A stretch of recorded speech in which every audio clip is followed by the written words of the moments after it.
Hello, welcome to Midwives, a Metro Midwifery podcast. I'm Gina Gerbath. And I'm Nedra Hale, and we are home birth midwives serving the Denver metro area. Well, we are doing something new today. We are doing a Zoom podcast. Yeah, this is crazy. Yeah. And we've had some little learning curve things to figure out today, as I figured out this is what we were going to do today. But when I think back to the learning curve of the mixer and the fancy microphones and all of that, I think to myself, could we have always been doing it this way with Zoom? It would just be really horrible to find out that were true because it was such an ordeal. And we have like at least $500 of podcasting equipment that we maybe didn't need to buy. The only thing we needed for this was to get better headsets with microphones. And so the teenager at Target directed me to Gamers microphones. So for those of you we'll see how this works out. Yes, we're going to put this on YouTube too with the video. So you can see how we look with our Gamers headphones. This is my happy face about that. Pretty awesome. Yes. So, of course, the reason that we are recording Midwives remotely is because we are now no longer seeing each other at all in person. Yep. Our last podcast was the last one we recorded together. So, and that one we were 6 feet apart. We were practicing quote unquote social distancing, and now that does not mean the same thing as it meant a couple weeks ago. No, we've upped the ante to actually isolation now. So yeah. So it feels like everything that we talk about now is coronavirus.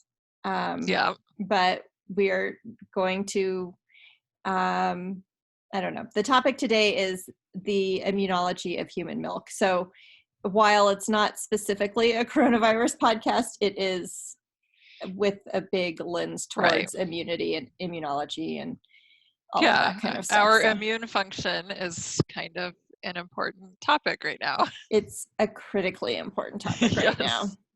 So I do this topic with my human lactation class at Midwives College of Utah, but I thought that it would just be good to kind of give a background. So when you think about immunity in human milk, what do you usually kind of what jumps to your mind? And I suppose that getting the initial boost of immunity from the colostrum is the first thing I think of. And so, it not only that, but just the whole package with the way the baby's born through the vaginal canal and all of the good stuff that's in there. And then you get the colostrum and the skin to skin and all the things that just start building upon each other to start establishing the gut flora, which is where the immune system lives.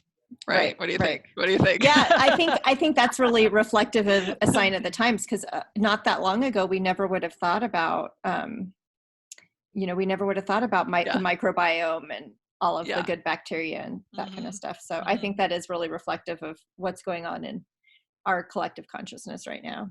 Yeah. So I should give credit. A lot of the information, I'm certainly not an immunologist, or it's not an area of expertise for me, but I read a book once called Immunobiology of Human Milk by Lars Hansen, and it is so fantastic. It's such a great book. It was written in 2004, so it's pretty outdated now, and as far as I can tell, they're not going to update it. So I hope somebody will share some other resources with me, but it really just opened my eyes to how much immune function is going on when we're talking about lactation. So one thing that I often start talking about when we kind of pave the way for this conversation is talk about, like, where do you get immunity? And so there's lots of different ways to get immunity. The first line of defense is our skin. As we know, that's like called your innate immunity and the things that protect you. Anything like a sneeze is an immune function, right? It's trying to clear out anything that's coming in. And so there's just things that your body does to protect itself. But you can also have what's called adaptive immunity. And adaptive immunity is when you acquire immunity to something. And there's different ways to acquire immunity. So you can acquire immunity. Sorry, I've got my notes here. Yeah. I actually just printed off my slides, and I'm going to change it a little, but you can acquire immunity either naturally or artificially. And so natural and artificial immunity can both be broken down into active and passive. So when you talk about natural immunity, actually, let's start with artificial immunity. So if you start talking about artificial immunity and you talk about artificial active immunity, what kind of jumps out for you? So an active immune response is something that your body is confronted with something, and then we have to do something about it. You have to do something about it. So an immunization would be? Exactly. Okay. You can also have artificial passive immunity, which would be like ROGAM, where you're injecting immune functions into a person, or any of those immunoglobulin kind of treatments. So, but an active artificial would be like you get a vaccination of a virus, and then that creates an antibody response in your own body. And then you can have active natural immunity. So that would be like you get chickenpox, and then you develop antibodies and you become immune to it. And you can also have natural passive immunity. And that is what we're talking about today. So natural passive immunity is when the birthing person or lactating person's body is providing immune for the baby. Immunity for the baby, sorry. And this happens in via the placenta, and it also happens with human milk. So we pass placental antibodies through to the fetus. And so when a baby is born, they're born with the complement of antibodies that the birthing person has. So, or the gestational parent has. So the, whatever diseases the birthing person has been exposed to throughout their life, they're passing those antibodies on to the baby through the placenta. So if you had chickenpox, you have antibodies for chickenpox, you're passing those antibodies on to the baby. What about the vaccines? Do they pass those antibodies on? Yes, they do. Although I don't know if they're as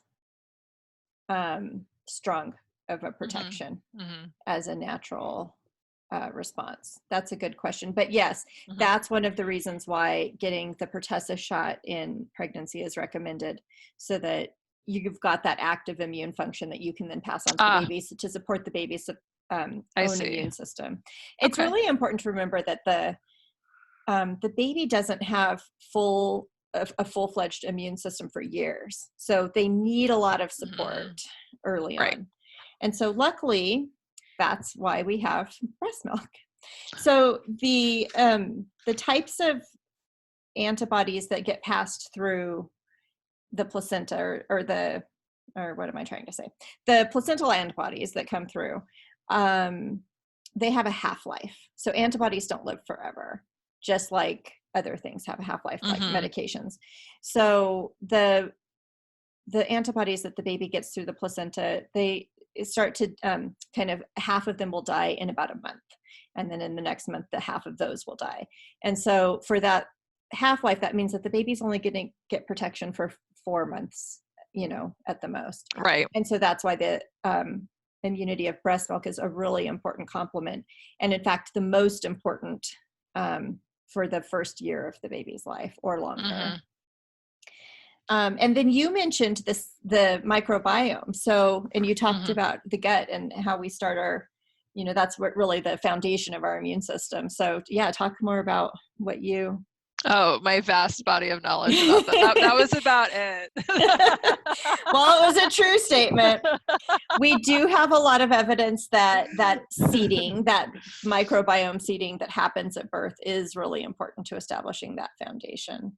And that immediate skin to skin is part of that. So, yeah. So, one thing that is an important element of breast milk is that it contains a lot of prebiotics. And a prebiotic is something that feeds your good bacteria. So if once your baby's born, they're getting colonized with the good bacteria. And then once they start nursing, breast milk supports that good bacteria by feeding it. So again, birth and breastfeeding are part of the same process. Mm-hmm. So it's not just enough to get seeded well. You then have to feed the colony. You gotta feed it. Yeah. And the relevance of seeding is that the more that you populate the infant's gut with the good stuff, the less room there is for the bad stuff. So we want to make sure that we are supporting that. Somebody just texted me, and I hope it doesn't show up on the video. I mean, I didn't see anything, but I don't know if it. that Okay, means good. anything. I don't know what's going to show up. This is going to be a great experiment. This is my first ever Zoom call, so I don't know how any of this works. Oh my gosh, you haven't joined the Zoom. No, we've been doing the Google Hangouts, which also I hadn't done until coronavirus. So I feel like I'm kind of an old person with this stuff. We don't use Zoom. We use Zoom more often than Google Hangouts in like the teaching setting, but we use other stuff. So anyway, I'm fairly familiar with it, but not an expert. Somebody should tell me, I guess that sometimes you can put a background.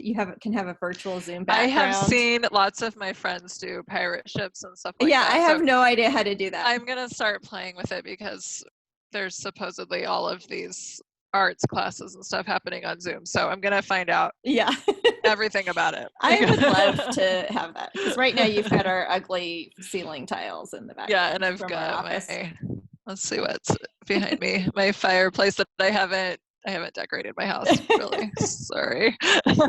Oh my gosh. Don't worry about that. My house is the office is a better backdrop than my house. Let me just say that. Okay. So anyway, basically you seed the baby's gut through birth and breastfeeding. You're also introducing good bacteria while you're breastfeeding, but then you feed it too. So there's a probiotic and a prebiotic effect from breast milk. So that's really important. And so then what you're doing is you're pushing out the opportunistic bacteria, those anaerobic bacteria that are trying to kind of like take over, infect the host and create a problem. So that's really kind of like, that's your frontline foundational, how you support the baby's immune system. But then breast milk has a bunch of stuff in it, like a bunch of stuff. So one thing it has are phagocytes, which are they're white blood cells that basically engulf bacteria or viruses or toxins. I think more often we see it with bacterial infections, but I'm probably wrong about that. I think it's viral and also probably fungal infections too. So anyway, a phagocyte is like Pac-Man. So you've got this little bad bug in here. And the phagocytes come. If you're watching on YouTube, you're really lucky now because you can see my demonstration. The phagocytes come and they engulf the bad guy and they Have you seen that video? Have you seen that video of the sock guy eating the cars? No. Is that what I'm doing? It looks just like you have to. I'll send it to you. Okay, good. So we've got that white blood cell response that happens with breast milk has this in it. But the problem with that phagocyte white blood cell response is that it's a difficult process for the host or the baby. It works by creating an inflammatory response. And so when you have an inflammatory response, that's when you have those symptoms of illness, fever, redness, that kind of thing. And so that's not an easy way. It's good. It's a good backup system, but that's not the best way to fight infection because it's hard on the host and it creates an illness. Right. So what we really want is to protect the baby with other non-inflammatory immune responses. Sorry. And that, of course, is antibodies are a big part of that. So we have a variety of different kinds of antibodies in our bodies. We have IgM, IgG, IgE, IgA. IgM, you can think of as maternal. So those are like antibodies that you're getting through the placental transfer. Also, IgG comes through placental transfer.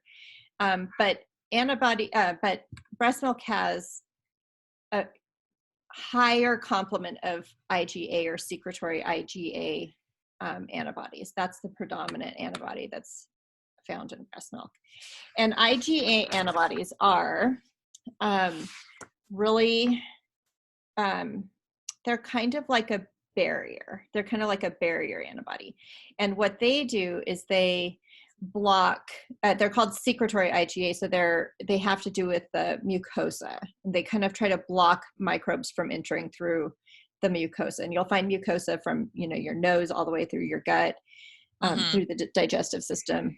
And so SIGA is like that. I almost kind of think of it as a coating. That's probably not an accurate visual, but that's kind of how I think of it.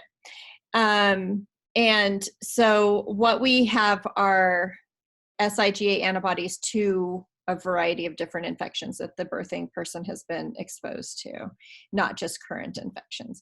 However, we will see that when that lactating parent is exposed to some kind of a pathogen, virus, bacteria, whatever, they then elicit their own active immune response, produce antibodies, and then those antibodies are shared with the baby. Okay. So bringing it back to coronavirus, it's not too hard to see, where the importance of that lies. Right. So there's all this stuff going on right now about whether people who have been exposed or are positive for coronavirus should be breastfeeding their babies. I think that it's pretty universally acknowledged that they should be. Yeah. Yeah. I mean, yes, but it's a little incongruent when they're separating people from their babies. That's where the controversy really lies, is the separation of the birthing person from the newborn. So we're going to circle back to that. Okay. So, but yes, it is the most important thing if the birthing person has a COVID-19 infection, it would be the most important way to support that baby through that. I mean, it makes sense. Because we'll come back to separation. I want to hit on that later. Okay. All right. Yeah, sorry. There's also a number of proteins in breast milk that promote immunity, lactoferrin, something called Hamlet cells, and lysosome. So lactoferrin is one. I remember when I was taking the IBCLC exam, I was like, if I didn't know the answer, I just chose lactoferrin because it does so many things. And I think I got them all right because it's really important. Yay! So it's a milk protein that destroys colonization factors on pathogens. So especially with viruses are like programmed kind of, I just always think of them as these little like robots. And the lactoferrin gets in there and it disrupts that programming that allows them to colonize. Isn't that like, I could totally visualize it. Well, just think of little robots and the lactoferrin gets in there and it interrupts their coding. It like sends them off to the park instead of the liver or whatever. It is way over my head. Like that part of it is way over my head, but it does interrupt the colonization factors on the pathogen. It also is a prebiotic, so it promotes the growth of the bifidobacteria. And I never know if I say that right. I probably don't. And then it's I don't know. That's how I say it. Is that how you say it? But I don't know if it's right either. Don't either. And it's antibacterial, antiviral, and antifungal. And it does all of this without an inflammatory response. So again, it protects the baby without creating symptoms of illness. Hamlet molecules, we're not going to get way into that, but I'm sure with all of the work you've done researching cancer and stuff like that, have you ever heard of treating I don't cancer I don't know patients? what that is. Have you ever heard of treating cancer patients with breast milk or giving cancer patients breast milk? Oh, Mm-mm. I don't think so. I thought you would know more about this for sure. No, I know a lot about stem cells, but I don't know. Yeah, the That's Hamlet cells interesting. or Hamlet molecules. Yeah. They actually are they have anti-cancer properties. Like, Wow. I know. So they target cancer cells. And so I've heard of giving cancer patients breast milk in order to use, and I don't know if they've like extracted the Hamlet cells. I have no idea, but Yeah, I'm gonna have to read it's about that. possibly this is the reason why breastfed babies have a lower incidence of leukemia, childhood leukemias. Oh. So it is important to remember that some of these things happen only while the baby's breastfeeding, and some of these they continue to have a protective effect. And so this is probably one of the ones that's continuing to have that protective effect. And then lysosome is another milk protein that breaks down the cell wall of the bacteria or virus, maybe particularly bacteria in this case, more commonly. So I always think of it as like a surfactant. It's like breaking the surface of the cell wall. So if you break the surface of a cell wall, it destroys the bacterial cell. And then there's also, those are the milk proteins that have immune function. Also, there's a lot of immune function that comes from the carbohydrates of milk. Human milk is actually predominantly composed of carbohydrates. And we don't know all of the ways that these work, but there's close to 1,000, I think, types of carbohydrates present in human milk. And these definitely work as prebiotics. So these oligosaccharides and stuff feed the good bacteria. And they might also block mucosal receptors, like they could kind of plug up those receptors to prevent the entrance of pathogens. So the carbohydrates in milk are also really important. There's also probably immune function from the fat in breast milk. We don't know as much about this as we do the other things, but it's probably real. It's probably there, as we know. And then interestingly, breast milk also contains nucleotides. So those are the building blocks of RNA and DNA. And what that means is it can promote mucosal tissue development, and also probably, oops, sorry, I didn't mean to move my computer, and probably can aid with like tissue repair when we have an infection or something like that. There's a number of like hormonal things, cytokines. I don't know as much about that. I feel like it's a little above my pay grade, but just know that it's not just the nutritional part. It's also, there's signals that are being sent between the baby and the birthing person, and breast milk is supporting that signaling. And I don't know exactly the significance of that, but it certainly has a role to play.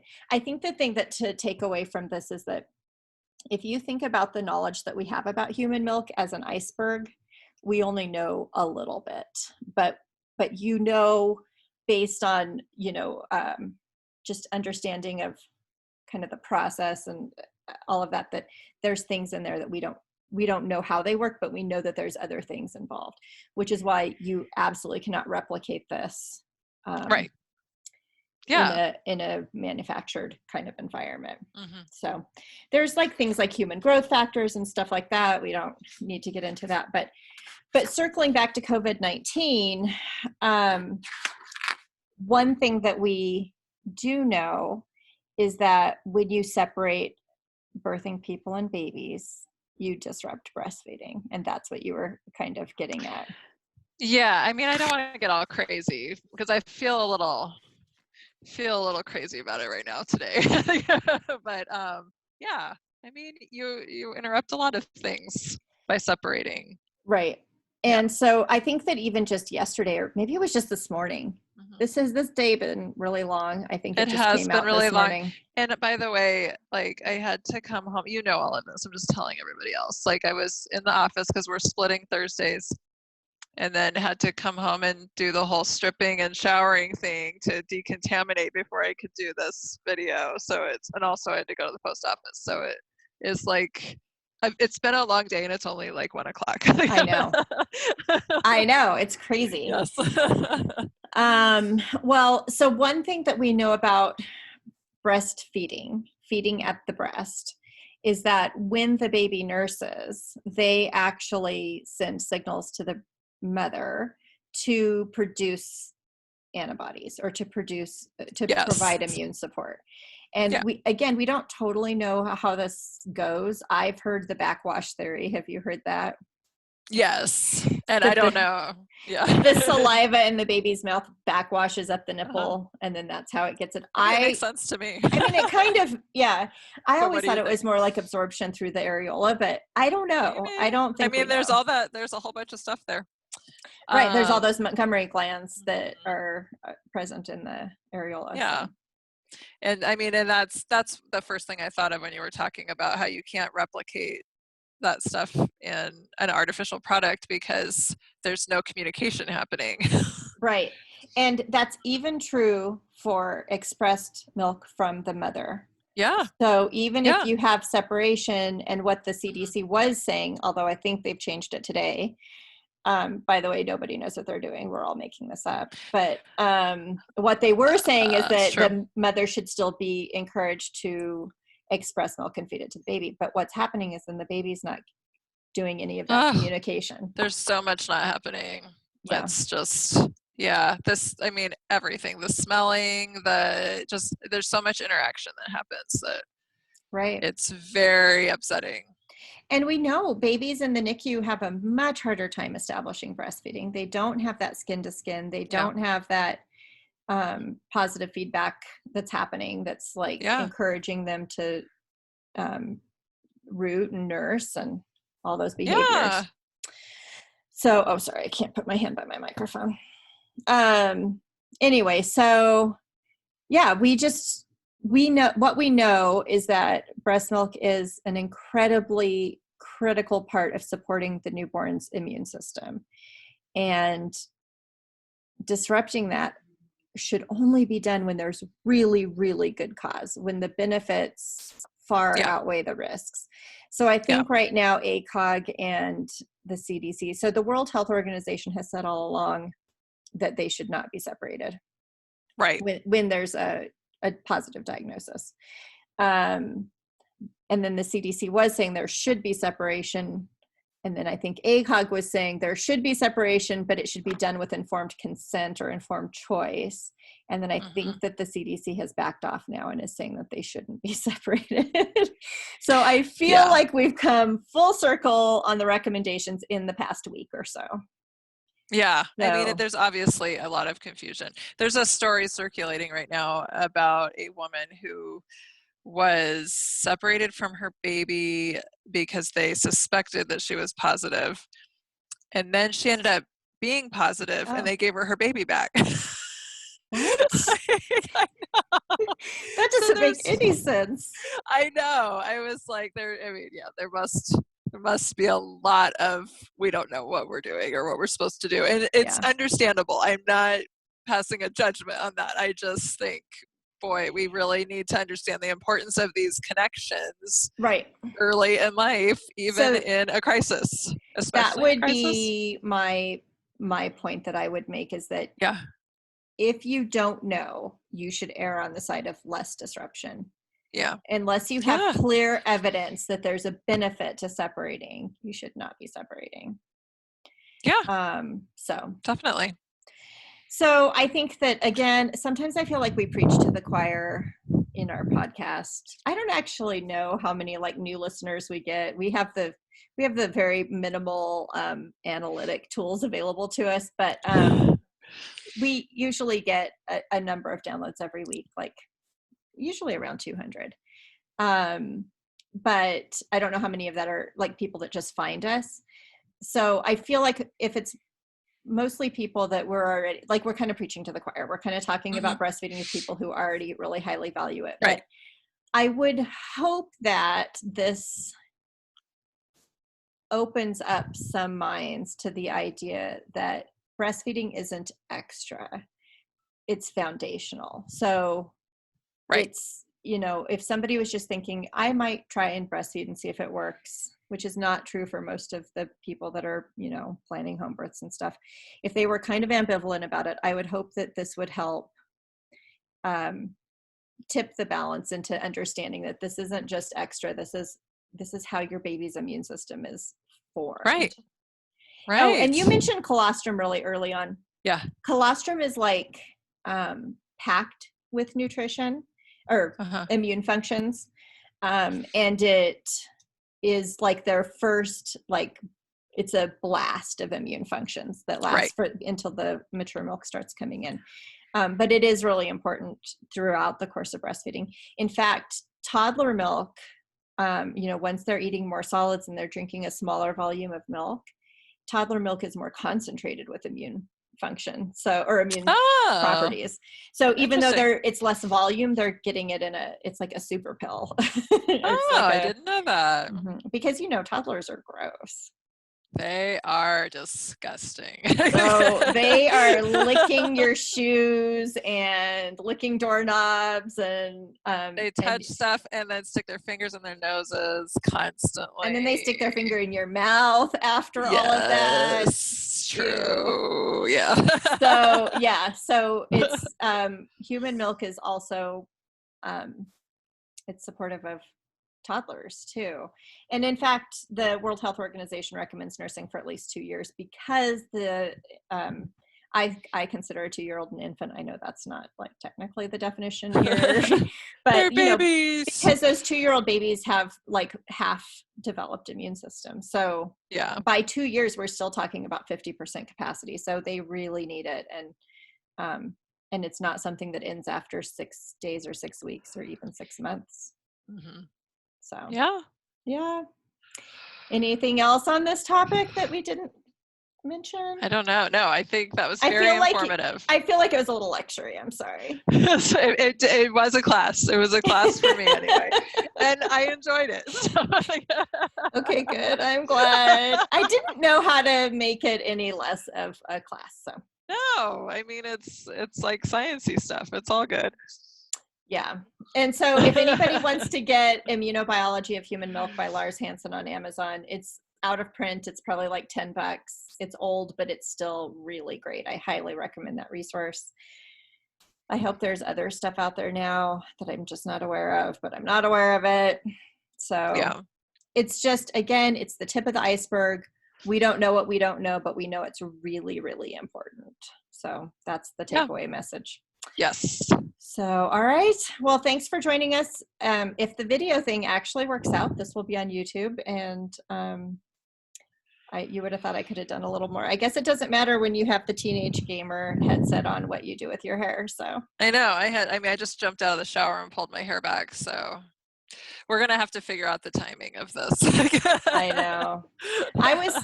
We do. Well, of course we adapt our schedule every other day. So I'm sure it doesn't have to be in the middle of the day anymore, because the thought was we would do it in the middle of the day when we were crossing paths. But now if we're going to be at home, we can do it whenever. It doesn't matter. We could be coming to you from our pajamas next time. We'll see. So, in all fairness, my pajamas go on as soon as I get home. Yeah. So almost for me. But I am wearing exercise pants right now. So I'm so jealous. I'm wearing Nike scrubs. Okay. Well, thanks everybody. Don't forget to follow us on all of the social media things at Metro Midwifery, and you can always find these podcasts at www.modmidwives.com or on your favorite podcast player, Apple, Google, Spotify. So thanks everybody. Right, thanks. Bye. Bye.